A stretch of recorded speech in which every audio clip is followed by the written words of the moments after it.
Лабубо Стич анбоксинг в кола!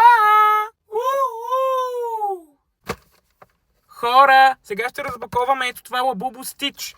Може да ми спадне лимитираното фристайл, ето тук се пише фристайл. Може да ми спадне флаш, алоха, баунс, фънки, слак и вапруейв. Аз искам да ми спадне най-много слак, тъй като е синьо. Не искам да ми се падне от розовите тези двете. Това е синьо, но има розово леч, така че тия трите не искам. Искам едно от тези трите. Или пък секрета. Айде, има си дръжка за по-лесно отваряне. Ето така. Добре де. Май не беше по най-правилния метод. Как сега да не видя това? Да не видя какво има тук.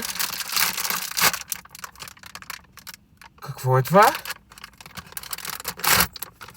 Розово! Пак ли? Само розови ми се падат.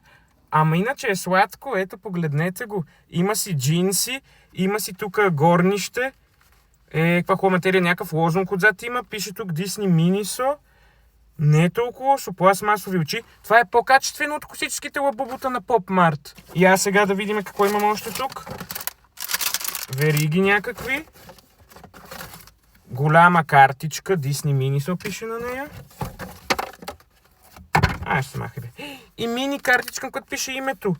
Фънки Бранче. Бранче или какво? Аз не знам. Махаме го. Сега да го закачим.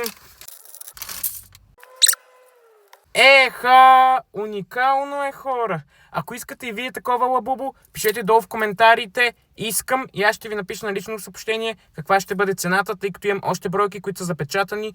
Тук що внос от чужбина. Няма ги абсолютно никъде в България.